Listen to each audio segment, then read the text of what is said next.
कहानी की शुरुआत होती है जिसमें देखते हैं कि एक पार्टी चल रही है जहां सभी बहुत इंजॉय कर रहे हैं, जहां फूकाम फार्मास्यूटिकल्स कंपनी की प्लानिंग डायरेक्टर नाओशिया सूस का बर्थडे हो रहा है। तभी वहां सभी बहुत मस्ती करते हैं और सूस को बर्थडे विश करते हैं। तभी वहां कंपनी के वाइस प्रेसिडेंट आते हैं और उनके असिस्टेंट से पूछते हैं यहाँ क्या चल रहा है। तब वो बताते हैं कि यहाँ सू की बर्थडे पार्टी चल रही है, आज यहाँ सबको लेट हो जाएगा जाने में, तो आप चले जाएं। तभी प्रेसिडेंट फू तिंगजो कहते हैं मुझे भी यहाँ रहने में कोई इंटरेस्ट नहीं है, वैसे भी मेरी जीएफ वान्यून आज 5 साल बाद चाइना वापस आ रही है और मैं उसके साथ समय बिताना चाहता हूँ। तभी दूसरी तरफ टिंगिया जो प्रेसिडेंट फू तिंगजो को कहती है कि सू तुम मेरी आदर्श हो, तुम कितनी सिंपल हो, मेरी बेस्ट फ्रेंड हो तुम, मैं बहुत खुश नसीब हूँ कि तुम जैसी फ्रेंड मिली है मुझे, तुम कितना ध्यान रखती हो मेरा, तुम्हें किसी की नज़र न लगे और तुम्हारा ये बर्थडे तुम्हारे लिए ढेर सारी खुशियाँ लेकर आए और तुम्हारे सपने पूरे हो जाएं और तुम जल्दी से मेरी भाभी बन जाओ। तुमने इस समय कैंसर के लिए ड्रग डेवलप कर लिया सक्सेसफुली और इसी के साथ तुम्हें लैक्स मेडिकल अवार्ड भी मिलने वाला है। तुम कितनी अच्छी हो, अपना हर काम बहुत अच्छे से करती हो और पूरी ईमानदारी के साथ। मेरा भाई इस बार तुम्हारे साथ रहने के बारे में ज़रूर मान जाएगा, है ना? तभी वहाँ की सारी लड़कियाँ और लड़के उसे अप्रिशिएशन करते हुए कहते हैं वाओ कंग्रेचुलेशंस, तुम बहुत जल्दी एक सक्सेसफुल वुमेन बन जाओगी। उन्हीं में से एक लड़का कहता है मैंने सुना है तुम पिछले कुछ सालों से प्रेसिडेंट फू तिंगजो तुम्हारा क्रश है और तुम उन्हें अपना बीएफ बनाना चाहती हो। तभी वहाँ मौजूद सभी लोग कहते हैं हाँ, तुम दोनों का क्या चल रहा है, हमें भी बताओ ना, प्लीज़ बताओ। तभी वहाँ प्रेसिडेंट फू तिंगजो का असिस्टेंट आता है और कहता है मुझे माफ़ करना बीच में बोलने के लिए, और आगे सू को कॉन्ग्रेचुलेशंस कहते हुए कहता है कि ये सेलिब्रेशन ड्रिंक हमारे वाइस प्रेसिडेंट फू तिंगजो ने तुम्हारे लिए दी है। तभी सभी चिल्लाने लगते हैं और सू थैंक्स कहती है। इसके बाद जैसे ही सू ड्रिंक पीती है और बेहोश हो जाती है। अब दूसरा सीन दिखाया जाता है हॉस्पिटल का, जहाँ सू हॉस्पिटल में एडमिट है और वहाँ उसके साथ तिंगिया है। वो सू से कहती है कल के बारे में क्या ख्याल है तुम्हारा? कल का दिन बहुत ही बेकार और जोखिम भरा था तुम्हारे लिए, तुम्हें ड्रग एलर्जी हो गई है और इसी कारण से तुम्हें बहुत ज़्यादा हाई फीवर भी था, तुम लगभग मर ही गई थी, पता है तुम्हें? मेरा भाई बहुत ही मतलबी है, तुम इतनी बीमार हो, मरने वाली थी और इसी सिटी में होकर भी तुम्हें देखने तक नहीं आया। तब सू कहती है मुझे सब कुछ तो याद है, पर तुम्हारा भाई कौन है? मुझे ये पर्सन याद नहीं आ रहा है जिसके बारे में तुम बात कर रही हो। तब तांगिया कहती है मेरा भाई फूकाम फार्मास्यूटिकल्स कंपनी का वाइस प्रेसिडेंट फू तिंगजो है। क्या ये मेरे भाई को अट्रैक्ट करने का नया तरीका है? झूठी भूलने की बीमारी का नाटक करके उसका अटेंशन लेना चाहती हो, है ना? पर तुम बहुत सोचती हो। तब सू कहती है मुझे सच में कुछ याद नहीं है। इसके बाद तांदिया कहती है क्या सच में तुम्हें कुछ याद नहीं है? क्या तुम मुझसे मजाक कर रही हो? फिर सू कहती है मैं कसम खा के कहती हूँ मैं सच बोल रही हूँ, अगर मैंने तुम्हारे भाई के बारे में झूठ कहा होगा तो मैं बहुत ही दर्दनाक मौत मरूंगी। तभी तांगिया कहती है नहीं, मेरा भाई बहुत गुस्सा करता है। उसकी एक एक्स जीएफ थी गु वान्यून, जिसे वो बहुत प्यार करता है और उसके लिए कुछ भी कर सकता है और रात दिन सिर्फ उसके बारे में सोचता है और उसे पढ़ाई के लिए भी मेरा भाई सपोर्ट देता था। जब वो उसे छोड़कर गई थी तब वो दिन रात अपने आप को रूम में बंद करके रखता था और बस ड्रिंकिंग ही किया करता था। मैं तो बहुत परेशान थी और सब बहुत परेशान हो रहे थे, पर तभी तुम आई और तुमने उसे संभाल लिया और उसकी देखभाल की और उसके कैंसर के ड्रग रिसर्च में उसकी मदद भी की। तुमने उसके लिए बहुत कुछ किया है, पर फिर भी वो तुम्हें देखने तक नहीं आया। तुम कितनी खतरे में थी कल, और वो अपनी जीएफ वान्यून को ढूंढने गया था यहाँ आने के बजाय, क्योंकि वो 5 साल बाद चाइना वापस आ रही थी और अब मेरा भाई उससे शादी करना चाहता है। तभी सू कहती है पर अभी तो तुमने कहा कि मैं बस प्रेसिडेंट फू तिंगजो के आगे पीछे घूमती रहती थी, तो क्या तुमने मुझसे झूठ कहा? उसके बाद तांगिया कहती है हाँ, तुम्हें लगता है मैं झूठ बोल रही हूँ? सब जानते हैं कि तुम भाई फू तिंगजो की ईमानदार कुत्ते की तरह हो और उससे ज्यादा कुछ नहीं। सू कहती है क्या तुम सच बोल रही हो? तभी तांगिया कहती है तुम्हें अगर विश्वास नहीं तो चैट हिस्ट्री चेक कर लो, और उसे पासवर्ड बताती है जो 0 ना तो 0 था, जो प्रेसिडेंट फू तिंगजो की बर्थ डेट थी, और एल्बम भी देखना, ओके? तभी सू पूरी चैट हिस्ट्री और एल्बम देखती है और उसे थोड़ा थोड़ा कुछ याद आता है। तब तांगिया कहती है मुझे शर्म आती है फू तिंगजो को अपना भाई कहते हुए, वो तुम्हारे लायक ही नहीं है, तुम्हें उससे भी अच्छा कोई और मिल जाएगा। इसके बाद वहाँ प्रेसिडेंट फू टिंगजो आता है अपनी GF वनयून के साथ और सू के बारे में पूछता है और अपनी गर्लफ्रेंड। तभी तांग्या सू को चुप करा देती है और कहती है अब और कोई बात मत करो अपने आने वाले कल के लिए। मुझे सच में नहीं लगा था कि तुम अपनी याददाश्त खो दोगी और तुम अचानक से मेरे भाई के बारे में भूल जाओगी। तब सू कहती है ये क्या हो रहा है मेरे साथ। तब तान्या उसे पिछली कुछ बातें बताती है और कहती है तुम मेरे भाई से बहुत प्यार करती थी पहली रात की मुलाकात से ही, जब तुम पिछले 5 साल पहले मिले थे। जो आदमी सोने से कठोर चट्टान सा था। फिर सू कहती है अच्छा ठीक है, मैं समझ गई, तुम्हारा भाई अब मेरा BF है। तभी तान्या कहती है नहीं, मेरा भाई बहुत गुस्सा करता है। उसकी एक एक्स GF थी गू वनयून, जिससे वो बहुत प्यार करता है और उसके लिए कुछ भी कर सकता है और रात दिन सिर्फ उसके बारे में सोचता है। और उसे पढ़ाई के लिए भी मेरा भाई सपोर्ट देता था। जब वो उसे छोड़कर गई थी तब वो दिन रात अपने आप को रूम में बंद करके रखता था और बस ड्रिंकिंग ही किया करता था। मैं तो बहुत परेशान थी और सब बहुत परेशान हो रहे थे, पर तभी तुम आई और तुमने उसे संभाल लिया और उसकी देखभाल की और उसके कैंसर के ड्रग रिसर्च में उसकी मदद भी की। तुमने उसके लिए बहुत कुछ किया है, पर फिर भी वो तुम्हें देखने तक नहीं आया। तुम कितनी खतरे में थी कल। और वो अपनी GF वनयून को ढूंढने गया था यहाँ आने के बजाय, क्योंकि वो 5 साल बाद चाइना वापस आ रही थी और अब मेरा भाई उससे शादी करना चाहता है। तभी सू कहती है पर अभी तो तुमने कहा कि मैं बस प्रेसिडेंट फू टिंगजो के आगे पीछे घूमती रहती थी, तो क्या तुमने मुझसे झूठ कहा। उसके बाद तांग्या कहती है हाँ, तुम्हें लगता है मैं झूठ बोल रही हूँ। सब जानते हैं कि तुम भाई फू टिंगजो की ईमानदार कुत्ते की तरह हो और उससे ज्यादा कुछ नहीं। सू कहती है क्या तुम सच बोल रही हो। तभी तांग्या कहती है तुम्हें अगर विश्वास नहीं तो चैट हिस्ट्री चेक कर लो, और उसे पासवर्ड बताती है जो 0 ना तो 0 था, जो प्रेसिडेंट फू टिंगजो की बर्थ डेट थी। और एल्बम भी देखना, ओके। तभी सू पूरी चैट हिस्ट्री और एल्बम देखती है और उसे थोड़ा थोड़ा कुछ याद आता है। तब तांग्या कहती है मुझे शर्म आती है फू टिंगजो को अपना भाई कहते हुए, वो तुम्हारे लायक ही नहीं है, तुम्हें उससे भी अच्छा कोई और मिल जाएगा। इसके बाद वहाँ प्रेसिडेंट फू टिंगजो आता है अपनी GF वनयून के साथ और सू के बारे में पूछता है और अपनी गर्लफ्रेंड वनयून को सू से मिलवाते हुए प्रेसिडेंट फू टिंगजो कहता है ये है वनयून, मेरी गर्लफ्रेंड, जिसका मैं 5 सालों से वेट कर रहा था। और वनयून, ये है सू, मेरी बहन तांग्या की बेस्ट फ्रेंड और हमारी कंपनी की सिर्फ एक एम्प्लॉई। सू कहती है आपसे मिलके अच्छा लगा। उसी समय वनयून कहती है हाँ, मैंने सुना था तुम प्रेसिडेंट फू टिंगजो को पसंद करती हो। जिस पर सू कहती है मुझे भूलने की बीमारी है तो मुझे कुछ खास याद नहीं, पर अब इससे क्या फर्क पड़ता है कौन किसको पसंद करता है। अब तो आप वापस आ गई हैं और अब प्रेसिडेंट फू टिंगजो सिर्फ आपके हैं।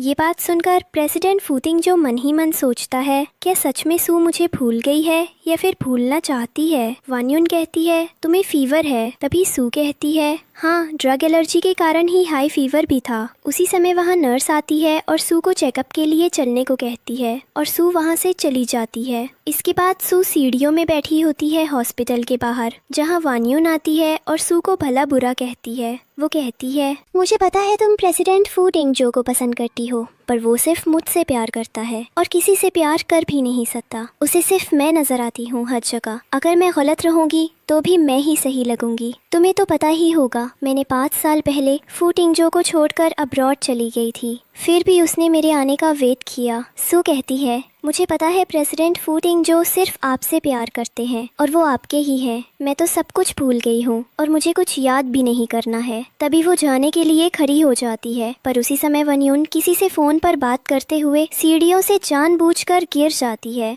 तभी वहाँ प्रेसिडेंट फू टिंगजो आते हैं, जिन्हें लगता है कि सू ने वनयून को गिराया है और वो सू को धक्का दे देते हैं और वनयून को अपनी गोद में उठाकर ले जाते हैं। तभी वनयून सू की तरफ देखकर हंसने लगती है। इसके बाद सू को कॉल आता है और वो कहती है कि अभी मैं ठीक हूँ और हॉस्पिटल के अंदर ही जा रही हूँ। तभी वहाँ कोई आता है और सू को सीढ़ियों से धक्का दे देता है और कॉल पर बात करता है प्रेसिडेंट फू टिंगजो, हमने आपका काम कर दिया है। इसके बाद सीन हॉस्पिटल के अंदर का दिखाया जाता है, जिसमें सू फिर से बेड में सोई होती है। फिर उसे होश आता है और तांग्या कहती है क्या हुआ था तुम्हें, पर वो कुछ कहती नहीं। फिर तांग्या कहती है तुम प्रेसिडेंट फू टिंगजो के बारे में सोच रही हो, मुझे पता है तुम्हें उन्हें वनयून के साथ देखकर बिल्कुल अच्छा नहीं लगा होगा। तब सू कहती है इसमें अजीब लगने वाली कौन सी बात है, फू टिंगजो प्यार करते हैं वनयून से और वो उनसे शादी भी करना चाहते हैं, और फिर मुझे ठीक से कुछ याद भी नहीं है और मुझे याद भी नहीं करना है। ये सारी बातें फूतिंग्जो बाहर खड़े होकर सुन रहा होता है और सोचता है, क्या ये सच में मेरे बारे में कुछ सोचना नहीं चाहती है?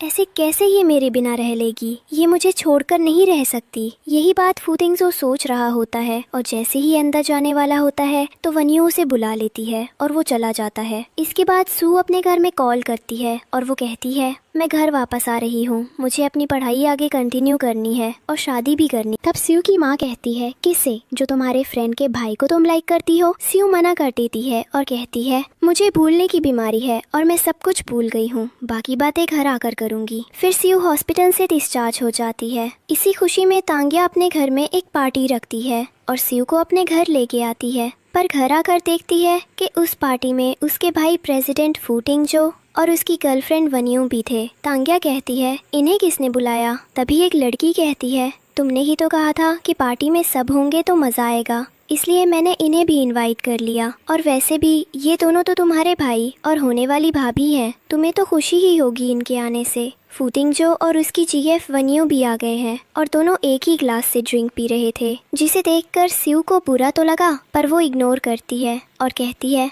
चलो कोई गेम खेलते हैं। तभी वहाँ ट्रूथ डेयर खेलते हैं और स्यू को ट्रूथ मिलता है, जिसमें उसे अपने क्रश के बारे में बताना होता है जो किसी को पता ना हो। फिर सू कहती है, प्रेसिडेंट फूतिंग्जो को मैं बहुत प्यार करती थी और उनसे शादी करना चाहती थी, पर वो मुझे प्यार नहीं करते थे, रिस्पेक्ट भी नहीं करते थे, वो किसी और से प्यार करते थे और मैं उनके लिए बहुत खुश हूँ और मैं मूव ऑन करना चाहती हूँ अब। और ड्रिंक कर लेती है। प्रेसिडेंट फूतिंग्जो और उनकी गर्लफ्रेंड वहाँ से उठकर चले जाते हैं। उनके पीछे फूतिंग्जो की बहन तंग्या भी जाती है और तंग्या को रोकने के लिए सू जाती है। तभी तंग्या कहती है, भाई रुको रुको, भाई रुक जाओ। फूतिंग्जो रुकता है और तंग्या कहती है, ये क्या है भाई, आप सू को सबके सामने नीचा क्यों दिखा रहे हैं, उसकी बेइज्जती क्यों कर रहे हैं? तब फूतिंग्जो कहता है, मैंने तो कुछ नहीं किया और मैंने नहीं बोला था उससे कि वो मुझे 5 साल तक पागलों की तरह प्यार करे। ये सब जानते थे कि मैं सिर्फ अपनी गर्लफ्रेंड और होने वाली मंगेतर वनयुन से प्यार करता हूँ। तंग्या कहती है, भाई आपको क्या लगता है मैं कुछ जानती नहीं हूँ? मुझे सब पता है। सू की ड्रिंक में बर्थडे रात को एलर्जी ड्रग आपने ही डाली थी ना, ताकि वो सब भूल जाए या फिर मर जाए। और आप ऐसे कैसे कर सकते हैं? आपने एक बार भी उसके बारे में नहीं सोचा, क्यों? और फिर ये सब सुनकर फूतिंग्जो वहाँ से चले जाते हैं और सू सारी बातें सुन लेती है कि ये सब प्रेसिडेंट फूतिंग्जो ने करवाया था। दूसरे दिन सुबह ऑफिस में 99th कॉन्फ्रेंस मीटिंग होती है मीडिया के साथ, जहां सबको इनवाइट किया जाता है। सू अपना रेजिग्नेशन लेटर देकर कहती है, मुझे ये जॉब छोड़नी है। तभी एक एम्प्लॉय कहती है, क्यों? पर तुम तो अच्छा काम करती हो और तुम्हारे तो लीव चल रही है, अभी तुम चाहो तो और लीव ले लो, फिर तुम्हें अपनी रिसर्च भी तो कंप्लीट करनी है ना। तो सू कहती है, मुझे अपनी स्टडी कंटिन्यू करनी है। तभी वहाँ कुछ और एम्प्लॉयज़ आ जाते हैं और कहते हैं, चलो कॉन्फ्रेंस स्टार्ट होने वाली है और आज लैक्स मेडिकल अवार्ड तो सू को ही मिलेगा। हमें पता है तुम्हारा नाम ही नॉमिनेट किया गया होगा, तुम्हें तो आज हमें पार्टी देनी ही होगी। वैसे भी इतनी कम उम्र में इतना बड़ा अवार्ड मिलना कोई छोटी बात नहीं है। तभी सभी जाते हैं मीटिंग में। वहाँ फूतिंग्जो से सू कहती है, मैं बहुत लकी हूँ कि इस कंपनी में काम करने का मौका मिला और आपका साथ रहकर बहुत कुछ सीखने को भी मिला। सू कहती है, हाँ, पर प्रेसिडेंट फूतिंग्जो उसकी सारी बातें इग्नोर कर देता है और उन्हें स्टेज पर बुलाया जाता है। वो स्टेज पर चले जाते हैं और बताते हैं कि कंपनी की इस सफलता के पीछे एक बहुत ही ब्यूटीफुल लेडी का हाथ है, जो हर कदम पर उनके साथ रही है, अच्छे बुरे हर वक्त उनके साथ खड़ी रही है। इस पर सबको लगता है कि अवार्ड के लिए सू का नाम लेंगे, पर वो अपनी जीएफ वनियो का नाम लेते हैं और सबको बहुत शौक लगता है कि प्रेसिडेंट ऐसे कैसे कर सकते हैं। सू कहती है, ये अवार्ड तो मुझे मिलना चाहिए था, प्रोजेक्ट को लीड तो मैंने किया था और इस प्रोजेक्ट पर काम भी मैंने ही किया था। तब फूतिंग्जो कहता है, तुमको क्या पता है, तुम्हारे पास सिर्फ एक बैचलर डिग्री है और वनियो ने अपना डॉक्टोरल इंटरनेशनल यिनशेंग कॉलेज से किया है, वो तुमसे ज्यादा बेटर है और इसलिए अब से इस कंपनी की डायरेक्टर भी वनियो है। और फूतिंग्जो वहाँ से चला जाता है। तभी एक एम्प्लॉई सू का रेजिग्नेशन लेटर साइन कराने के लिए लेकर आती है और वो पढ़ते उससे पहले वनियो आती है और उन पेपर्स पर पर साइन कर देती है। तभी सभी एम्प्लॉयज सू की तरफ से बोलते हैं हम प्रेसिडेंट से बात करेंगे कि वो अवार्ड तुम्हें दे, ना कि वानियून को। पर सू कहती है ना, कोई फर्क नहीं पड़ता, वैसे भी रिजाइन कर चुकी हूँ। ठीक है गाइस, हो सका तो हम फिर मिलेंगे, और ये बोलकर चली जाती है। सू रूम में अपनी पैकिंग करती है और उसे उसके रूम में प्रेसिडेंट फू तिंगजो की फोटो दिखती है, जिसे वो डस्टबिन में डाल देती है। तभी उसे तांगिया का मैसेज आता है, तुम मेरा बर्थडे गिफ्ट लेकर आ रही हो ना। तुरंत सू तांगिया के घर जाती है, पर वहाँ वो फू तिंगजो और वानियून को एंजॉय करते हुए देखती है और कहती है मैं रूम में तुम्हारा वेट कर रही हूँ, मुझे तुम बताना। और सू रूम में चली जाती है। तभी वहाँ वानियून आती है और कहती है कितनी बेशरम हो ना तुम, इतना कुछ होने के बाद भी तुम यहाँ चली आई। तुम्हें बस फू तिंगजो के आसपास होना होता है ना, तुम्हें समझ नहीं आता कि वो तुम्हें प्यार नहीं करते। तुम यहाँ सिर्फ उसकी पागल बहन के कारण आती हो, क्योंकि वो तुम्हारी फ्रेंड है। उसे तो कुछ समझ है नहीं, किसी भी आलतू फालतू इंसान को अपना दोस्त बना लेती है और अपने भाई के पैसों पर ऐश करती है। तभी सू कहती है तुम ऐसे तांगिया और उसके भाई के पीछे उनकी बुराई नहीं कर सकती। पर वानियो कहती है प्रेसिडेंट फू तिंगजो मेरे मुट्ठी में है, मैं जैसे बोलूंगी वो वैसे ही करेंगे। फिर एक बार मेरी फू तिंगजो से शादी हो जाए, फिर देखना कैसे मैं फू तिंगजो को अपनी उंगली पर नचाऊंगी और तांगिया को इस घर से बाहर निकाल दूंगी। और उनकी इसी बहस के बीच सू वानियो को एक थप्पड़ मार देती है। बदले में वानियो वहाँ रखा एक पॉट उठाकर सू को मारती है। तभी वहाँ प्रेसिडेंट फू तिंगजो आता है और ये देखकर वानियो गिरने का नाटक करती है। ये देखकर फू तिंगजो को बहुत गुस्सा आता है और वो सू का गला पकड़ लेता है और कहता है माफी मांगो तुम अभी वानियो से। सू कहती है मैं माफी नहीं मांगूंगी, मैंने कुछ नहीं किया। फिर वहाँ तांगिया आती है और कहती है मेरे रूम में कैमरा लगा है, उससे पता चल जाएगा कि किसने किसको मारा है। फू तिंगजो कहता है ठीक है, मैं अभी रिकॉर्डिंग चेक करता हूँ और फिर तुम्हें वानियून से हाथ जोड़कर माफी मांगनी ही होगी। सू कहती है समझी तुम। पर तभी वानियून नाटक करती है कि उसका एंकल ट्विस्ट हो गया है और प्रेसिडेंट फू तिंगजो उसे हॉस्पिटल ले जाते हैं। तांगिया सू से माफी मांगती है कि उसे ये सब सहना पड़ा और उसके हाथ की चोट पर पट्टी बांध देती है। तभी सू कहती है मैं अपने सिटी वापस जा रही हूँ, तुम अपना ध्यान रखना और जब भी मन हो मुझे मिलने आ जाना। और दूसरे दिन सू सिटी छोड़कर अपने सिटी ग्वनदोम जाती है। सू चली जाती है और तांगिया फू तिंगजो को कॉल कर कहती है चली गई सू। फू तिंगजो को समझ नहीं आता कि उसकी जीएफ जिसका वेट वो पिछले 5 साल से कर रहा था वो उसके साथ है, फिर भी वो खुश क्यों नहीं है। अब दूसरे दिन ऑफिस का सीन दिखाया जाता है जहां प्रेसिडेंट फू तिंगजो अपने असिस्टेंट से कैंसर ड्रग की रिपोर्ट कंप्लीट करके सू को उसके पास लाने को कहता है। तभी असिस्टेंट कहता है सर आप भूल रहे हैं कि सू ने रिजाइन कर दिया है। तब फू तिंगजो को महसूस होता है कि उसे इतना खालीपन सा क्यों लग रहा है जबकि सब कुछ तो है। इसके बाद वो डायरेक्टर के कैबिन में जाता है और देखता है कि वह वन्यू सिर्फ खा रही होती है। उसे अचानक से याद आता है कि कैसे सू दिन रात ऑफिस में काम किया करती थी और अपना प्रोजेक्ट वर्क पूरा करती थी, पर वो समझ नहीं पा रहा था कि बार बार उसे सू की याद क्यों आ रही है। वो वन्यू से रिपोर्ट तैयार करने को कहता है तो वो कहती है काम तो मैं कर दूंगी पर मुझे बोर लग रहा है तो मुझे शॉपिंग पर जाना है। और फू तिंगजो मान जाता है। वो वन्यू के साथ शॉपिंग पर जाता है जहां वन्यू उसे काफी कुछ शॉपिंग करवाती है और एक हैंडबैग देखकर कहती है ये टॉप 5 कलेक्शन में से एक है जो बहुत कम लोगों के पास होता है। प्रेसिडेंट फू तिंगजो कहता है अगर तुम्हें पसंद है तो ले लो। इस बीच भी फू तिंगजो को सू की याद आ जाती है कि कैसे उसने एक नए रेस्टोरेंट में जाने के लिए कहा था और फू तिंगजो ने साफ मना कर दिया था। इसके बाद शॉपकीपर से गलती से वन्यून के कपड़ों पर पानी गिर जाता है जिससे वन्यून बहुत गुस्सा होती है और उस शॉपकीपर को मार भी देती है और बहुत चिल्लाती है। वहाँ मौजूद सारे लोग देखते हैं कि ये क्या कर रही है। ये देखकर फू तिंगजो को भी अच्छा नहीं लगता और उसे फिर याद आता है कि कैसे सू के कपड़ों पर जब पानी गिरा था तो उसने कुछ नहीं बोला था और कितनी शांति से बात की थी, जबकि वन्यून उसका एग्जैक्ट ऑपोजिट थी। तभी वन्यून फू तिंगजो के पास आती है और कहती है मैं ये नहीं चाहती थी, मैं सिर्फ तुम्हारे साथ कुछ समय बिताना चाहती थी और ये सब गलत हो गया। फिर वह 2 ड्रेसेस लाती है और कहती है ये कैसी हैं। तब फू तिंगजो कहता है जो अच्छी लगे ले लो और इस बात पर भी उसे सू की याद आ जाती है। इसके बाद असिस्टेंट कहता है एक ज़रूरी मीटिंग है और क्लाइंट भी आने वाले होंगे। इस पर फू तिंगजो वन्यून से कहता है अब हमें चलना चाहिए वरना तुम कंटिन्यू करो। वो जाते हैं पर वानियन गुस्सा हो जाती है और वो भी साथ में ही चली जाती है। ऑफिस में प्रेसिडेंट फू टिंगजो क्लाइंट का वेट करते हैं। तभी ये सोच रहे होते हैं कि उनकी वजह से वानियन की शॉपिंग खराब हो गई और वो सॉरी बोलने ही जा रहे होते हैं कि क्लाइंट आ जाते हैं। दूसरी तरफ जाते ही वानियन को बहुत गुस्सा आता है और तभी शाविन आती है और कहती है, मैम ये रिपोर्ट को देखकर साइन कर दीजिए।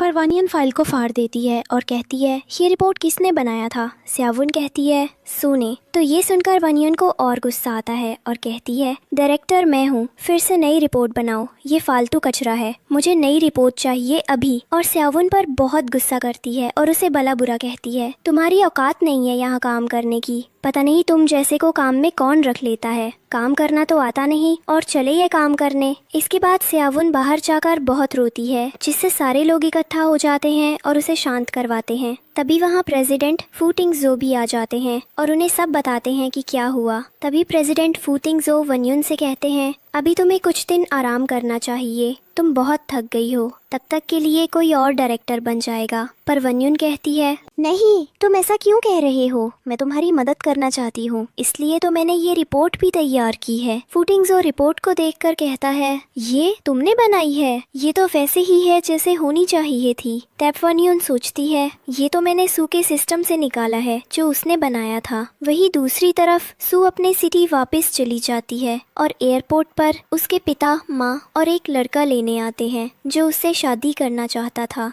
सू कहती है कि उसे कैंसर ड्रग की रिसर्च को कंटिन्यू करना है और वो लड़का उसकी हेल्प करता है। उस लड़के का नाम था चिन सूजे, जो जियाजे ग्रुप का प्रेसिडेंट था। चिन सू के लिए कपकेक लेकर आया है और कहता है, ये लो तुम्हारे लिए मैंने कपकेक लाया है। उसे टेस्ट करते ही सू कहती है, ये तो मेरे फेवरेट हैं और ये उसी बेकरी के हैं जहाँ से मैं बचपन में खरीदा करती थी। तभी चिन कहता है, मुझे पता है तुम्हारा फेवरेट है, इसलिए तो लाया हूँ। इस पर सू कहती है, तुम्हें कैसे पता मेरा फेवरेट है?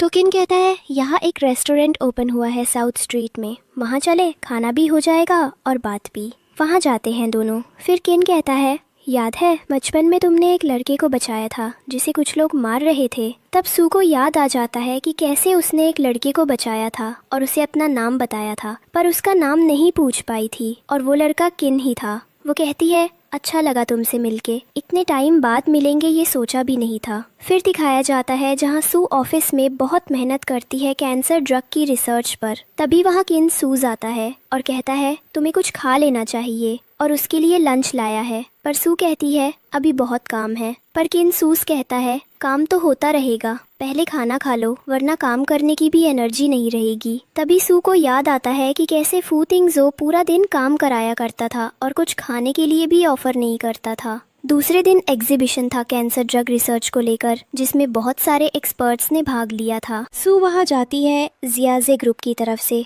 और वहां वो फू टिंगजो से मिलती है। वहां फू टिंगजो उसकी बेइज्जती करने की कोशिश करता है, पर चिन संभाल लेता है और सू को अपने जीएफ बताता है, जिससे फू टिंगजो को बुरा भी लगता है और वो कहता है, तुमने जियाजे ग्रुप के लिए फूकांग फार्मास्यूटिकल्स कंपनी को छोड़ दिया, बहुत पछताओगी तुम। और वहाँ से चले जाते हैं। तभी सू को जियावेन और उसका एक और कोलीग मिलता है और वे बताते हैं कि वन्युन क्या कर रही है और ये भी बताते हैं कि प्रेसिडेंट फू टिंगजो की रिपोर्ट उन्होंने देखी है, देखने से तो काफ़ी अच्छी और फुल्ली कंप्लीटेड लग रही थी। तब सू कहती है, तुम लोग चाहो तो जियाजे ग्रुप ज्वाइन कर सकते हो, और चिन से मिलवाते हुए कहती है, ये मेरा बीएफ है। तब सू का कोलीग जो फूकांग फार्मास्यूटिकल्स कंपनी में काम करता था अपना बिजनेस कार्ड चिन को देता है और कहता है, मिलते हैं फिर, और फिर वहाँ से चली जाती है। इधर एग्जीबिशन स्टार्ट होता है जहाँ सू बहुत डरी हुई होती है और कहती है, मुझे बहुत डर लग रहा है। तभी ऑर्गेनाइजर कहते हैं, दो लोगों की रिपोर्ट सेम है। ये बात सुनते ही बाकी कॉम्पिटिटर्स को गुस्सा आ जाता है कि ऐसे कैसे हो सकता है, दोनों कंपनीज को इस एग्जीबिशन से बाहर निकाला जाए, ये गलत है और रूल्स के अगेंस्ट भी है। ऐसे कैसे दो कंपनीज एक जैसी रिपोर्ट बना सकती हैं? जब ये चेक किया जाता है कि किसकी सेम कंपनी है तो पता चलता है कि फूकांग फार्मास्यूटिकल्स कंपनी और शाजे ग्रुप की रिपोर्ट सेम है जो फू टिंगजो और सू ने बनाई थी। चेक करने पर पता चलता है कि सू ने कॉपी की है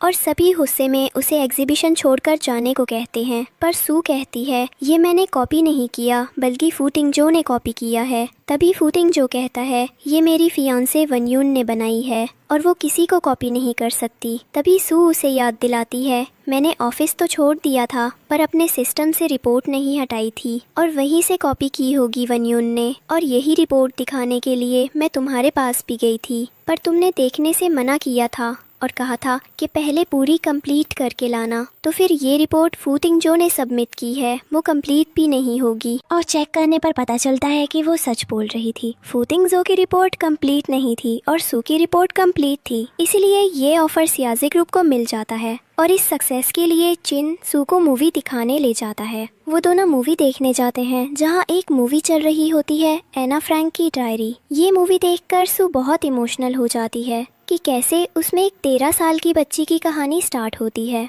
और कैसे उसे कैंप में अपने माँ बाप से अलग रखा जाता है। उसे बहुत दुख होता है और वो उदास हो जाती है। फिर चिन उसका मूड अच्छा करने की कोशिश करता है और उसे कहीं दूर सिटी से एक अच्छी सी जगह डिनर के लिए ले जाता है और फिर उसके फेवरेट बेकरी से कपकेक लेने भी जाता है, पर वो शॉप बंद हो गई थी। तो वो बेकरी ओनर के घर जाता है और कपकेक्स लेकर ही आता है क्योंकि वो सू के फेवरेट थे। सू बहुत खुश होती है कि चिन उसके लिए इतना कुछ करता है और उससे शादी के लिए हाँ कर देती है। इधर फू टिंगजो बहुत गुस्सा होता है और गुस्से में घर जाता है जहां वो वन्युल को पूरे घर में ढूंढ रहा होता है। तभी उसकी बहन तांग्या आती है और बताती है देखो आपकी जीएफ वन्युन ने कोई पढ़ाई नहीं की है। पिछले 5 सालों से उसने तो पढ़ाई छोड़ दी थी, सिर्फ आपकी पैसों पर ऐश कर रही थी। पिछले 4 सालों से वो क्लब जाती थी। उसके पास डॉक्टोरल की भी कोई डिग्री नहीं है और उसका किसी के साथ रिलेशनशिप में भी था जिससे वो प्रेग्नेंट भी हुई थी और उसका एबॉर्शन भी करवाया था। पर फू टिंगजो को भरोसा नहीं होता। फिर वो कहता है क्या तुम सच बोल रही हो? पर वन्युन मेरे साथ ऐसा नहीं कर सकती, वो तो मुझसे बहुत प्यार करती है। तब तांग्या अपने भाई फू टिंगजो से कहती है आपको अभी भी भरोसा नहीं हो रहा क्योंकि आंखों पर वन्युन ने पट्टी बांध दी है। तब फू टिंगजो कहता है कहाँ है वन्युन? वो उसका पता बताती है। फिर फू टिंगजो वन्युन के घर जाता है जहाँ बॉडीगार्ड्स उसे रोक लेते हैं और कहते हैं कौन हो आप? वो कहता है मैं मंगेतर हूँ वन्युन का। तभी एक आदमी आता है और फू टिंगजो को देखकर सर झुकाकर वेलकम करता है और कहता है ये है मैम वन्युन का प्राइवेट रूम। उसे अंदर ले जाता है और दोनों बॉडीगार्ड्स आपस में बात करते हैं। इससे पहले अलग अलग लड़के आए हैं पर ये पहली बार आया है जो खुद को वन्युन मैम का मंगेतर बता रहा है। तभी जब वो रूम में जाने वाला ही होता है तो सीन दिखाया जाता है जहाँ वन्युन है और उसके अलावा उसके और 3 फ्रेंड्स भी हैं जिनमें से एक लड़की और 2 लड़के थे। वन्युन सिगरेट पी रही थी और अपने फ्रेंड को भी अपनी ही सिगरेट ऑफर करती है और फिर वहाँ वन्युन अपने दोस्तों को बता रही होती है कि कैसे उसने फू टिंगजो का यूज किया है और सू को कैसे गलत साबित किया। खुद सीढ़ियों से गिर गई और इल्जाम सू पर लग गया और सू की रिपोर्ट को ही एग्जीबिशन के लिए दे दी। इतना ही नहीं तांग्या की बर्थडे पार्टी में भी सू पर पॉट से मारा था और खुद एंकल ट्विस्ट का बहाना कर लिया था। ये सब सुनकर फू टिंगजो को बहुत गुस्सा आता है। इसके बाद वन्युन अपने एक फ्रेंड को ड्रिंक देने को कहती है तो वो ग्लास पास कर देता है, पर वन्युन कहती है तुम इसे मुझे ड्रिंक पिलाओगे, कुछ नया करो। फिर उसका फ्रेंड उसे थोड़े नए तरीके से ड्रिंक पिलाने वाला ही होता है कि तभी वहाँ फू टिंगजो अंदर जाता है और वन्युन पर बहुत चिल्लाता है और कहता है मुझे तुमसे ये उम्मीद नहीं थी, कितना प्यार करता था मैं तुमसे और तुम मुझे धोखा दे रही थी, तुम्हें सिर्फ मेरे पैसों से प्यार था। पर तभी वन्युन फू टिंगजो को समझाने की कोशिश करती है और कहती है ये सच नहीं है, ये सब तो बस मजाक कर रहे थे, मैं तुमसे बहुत प्यार करती हूँ फू टिंगजो। जब वन्युन शादी की बात करती है तो फू टिंगजो कहता है तुम्हें मुझसे शादी करनी है ना, ठीक है कल तैयार रहना। फिर फू टिंगजो रूम से चला जाता है और फिर वन्युन की एक फ्रेंड कहती है ये सब सुनने के बाद भी क्या प्रेसिडेंट फू टिंगजो तुमसे शादी करेंगे, वो अभी भी तुमसे प्यार करेंगे? तब वन्युन कहती है वो मेरी मुट्ठी में है, जैसे मैं कहूँगी वैसे ही करेंगे। वैसे भी फू टिंगजो मुझसे बहुत प्यार करता है, उसे मेरे अलावा कुछ नजर नहीं आता। इसके बाद जब असिस्टेंट पूछता है क्या आप सच में शादी करेंगे, तब फू टिंगजो कहता है तुम मुझे पिछले 5 सालों की सारी डिटेल्स ला कर देना कि वन्युन ने क्या किया, कहाँ रही, किसके साथ थी, सब। असिस्टेंट आता है और बताता है कि ये सच है कि वन्युन किसी और के साथ रिलेशनशिप में थी और वो प्रेग्नेंट भी हुई थी जिसका उन्होंने अबॉर्शन भी करवाया था। दूसरे दिन सभी बहुत खुश थे कि वन्युन की शादी हो रही है और वन्युन भी बहुत खुश थी।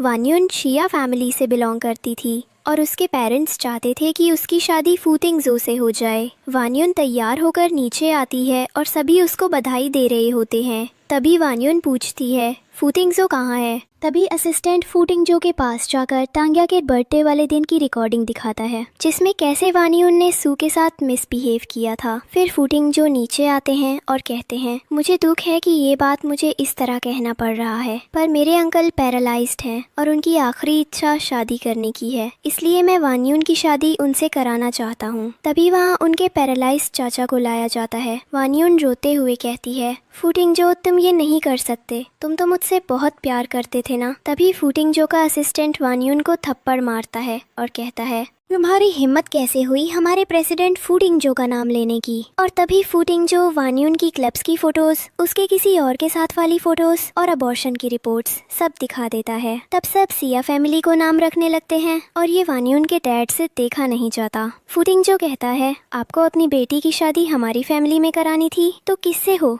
ये फर्क नहीं पड़ता। वानयुन मना करती है मैं ये शादी नहीं करूंगी। वो अपने पेरेंट्स से भी कहती है मैं अपने बाप की उम्र के आदमी से शादी कैसे कर सकती हूँ, पर उसकी कोई नहीं सुनता और वो वानयुन को चाचा से शादी के लिए जबरदस्ती मना लेते हैं। वहीं दूसरी तरफ सू सुबह सोकर उठती है तो अपने चारों तरफ मेड्स को देखती है जो उसके लिए ब्रेकफास्ट, ड्रेसेस और भी कुछ चीजें लेकर खड़े होते हैं। सू कहती है माफ करना थोड़ी देर हो गई जगने में। तभी एक मेड कहती है मैम ये रही आपकी आज की ड्रेस, चलिए चेंज कर लीजिए, मैं आपको चेंज करवा देती हूँ। तब सू हंसते हुए कहती है नहीं नहीं ये मेरा काम है और मैं खुद कर लूंगी। सू को एकदम प्रिंसेस ट्रीटमेंट मिलता है। सू और चिन भी शादी करने वाले थे। चिन सुबह सुबह सू के लिए केक लाया है और फिर वो दोनों शॉपिंग के लिए जाते हैं। फूतिंगजो सू के घर आता है पर उसकी माँ उसे जाने को कह देती है और कहती है मेरी बेटी का पीछा छोड़ दो, उसने तुम्हारे लिए अपने 5 साल बर्बाद कर दिए हैं, अब वो खुश है तो उसे रहने दो और अब जाओ यहाँ से। तभी असिस्टेंट कहता है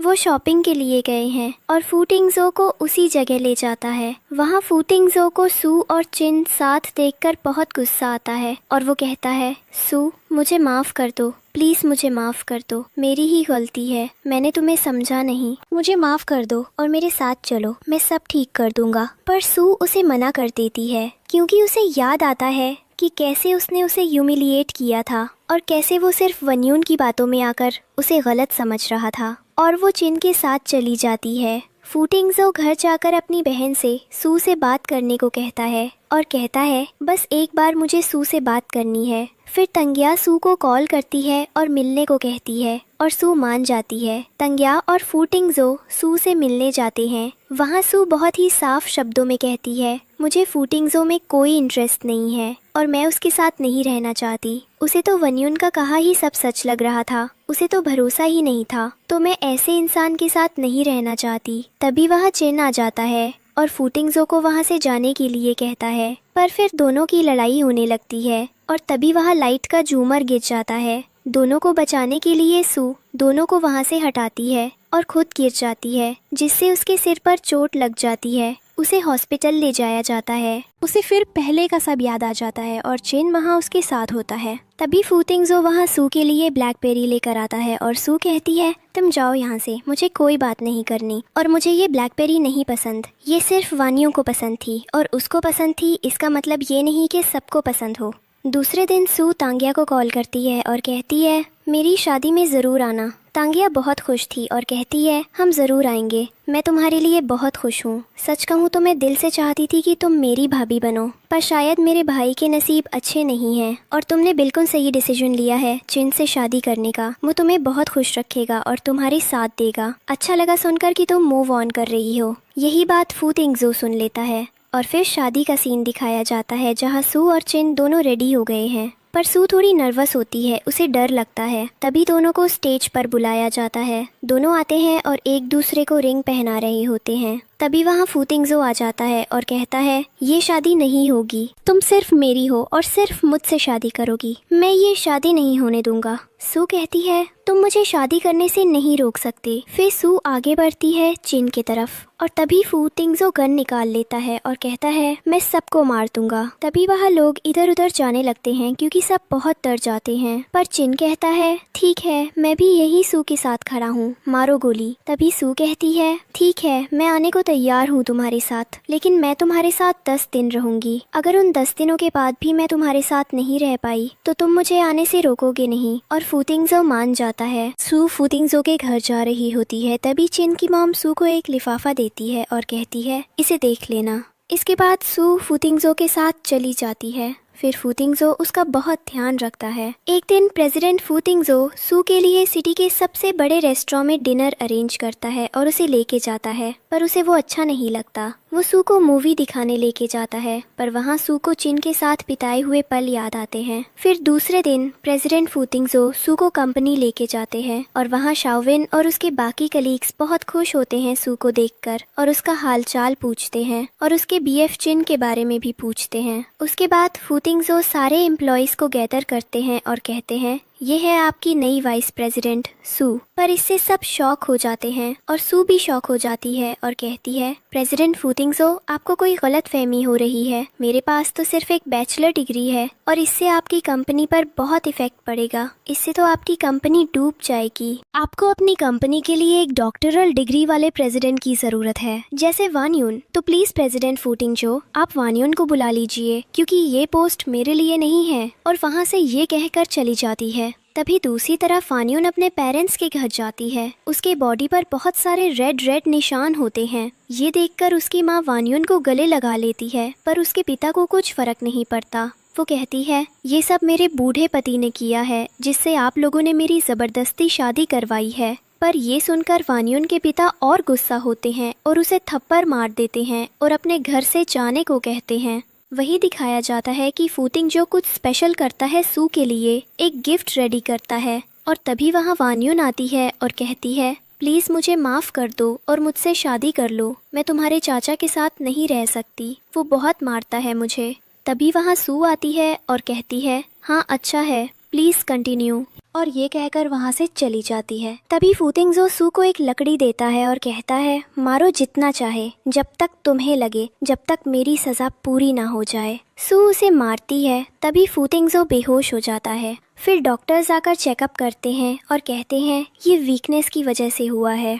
इसके बाद तांग्या सू के पास आती है और कहती है उसके लिए तुम मुझे माफ़ कर दो, और उसे वहाँ से लेके जाती है। फिर इधर फूतिंगजो को होश आता है और उसे लगता है सू चली गई, तो वो बाहर जाता है जहाँ सू बैठी होती है और मोबाइल पर कुछ देखकर हंस रही होती है। वो उसकी फोटो क्लिक कर लेता है। सू एक शॉप जाती है और एक रिंग खरीद के लाती है। तभी जब वो उसका बैग खोलती है तो उसे चिन की मॉम का लिफाफा मिलता है जिस पर लिखा होता है कि चिन उससे बचपन से प्यार करता था। वो उसे प्रपोज करने फूकांग फार्मास्यूटिकल्स कंपनी भी गया था, पर उसने वहाँ सू को फूतिंगजो को प्रपोज करते देखा और वापस आ गया। और वो तब भी गया था जब फूतिंगजो ने सू को अवार्ड नहीं दिया था। तब भी वो अंदर आना चाहता था पर नहीं आ पाया था। वो उससे बहुत प्यार करता है और हमेशा उसके साथ रहना चाहता है। उसके बाद इधर फूतिंगजो बहुत मेहनत करता है कि सू फिर से उससे प्यार करे। वो उसकी केयर करता है, उसके लिए सब कुछ करता है, सू की तस्वीर बनाता है और 10 दिन इसी के साथ कंप्लीट हो जाते हैं और सू बैग पैक करके नीचे आ जाती है।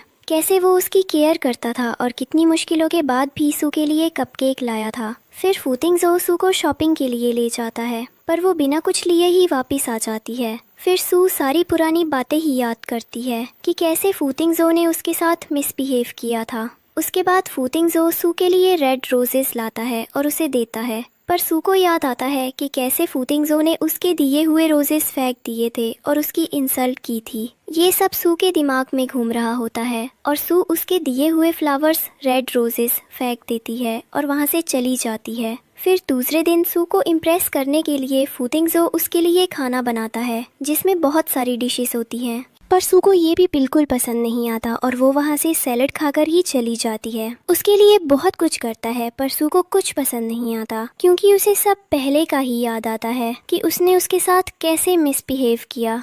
फिर दूसरे दिन असिस्टेंट को अपने हाथ पर चाकू मारने को कहता है, पर सू उसे रोक लेती है। फूतिंगसो कहता है, ये तुमने क्यों किया? क्योंकि तुम मुझे अभी भी प्यार करती हो और मेरी फिक्र करती हो। पर सू कहती है, मेरे सामने कोई भी होता तो मैं उसकी भी फिक्र करती, चाहे वो एक जानवर क्यों ना हो। और वैसे भी मैं तो तुम्हारी एक ईमानदार फालतू जानवर ही तो थी ना, सिर्फ एक एम्प्लॉई, तो ये करना ही था। और सू वहाँ से चली जाती है। दूसरे दिन सू और चिन की शादी हो रही होती है। तभी प्रेसिडेंट फूतिंगसो को पता चलता है कि वन्यू को लगता है कि फूतिंगसो ने उससे शादी नहीं की, उसके पीछे सू का हाथ है और वो वन्यू सू को मारने जाती है। ये सुनकर ही फूतिंगसो को बहुत गुस्सा आता है और वो अपने साथ पुलिस लेकर शादी की जगह पहुंचता है, जहां वन्यू सू को मारने के लिए आती है। वो चाकू मारने ही वाली होती है कि सू को बचाने के लिए फूतिंगसो बीच में आ जाता है और सू को बचा लेता है। तभी फूतिंगसो नीचे गिर जाता है। सू कहती है, ये तुमने क्या किया? मुझे बचाने के लिए अपनी जान क्यों खतरे में डाल दी? अगर तुम्हें कुछ हो गया तो तांगिया का ध्यान कौन रखेगा? और रोने लगती है। फिर फूतिंगसो कहता है, मैं तुमसे बहुत प्यार करता हूँ और हमेशा करता रहूँगा।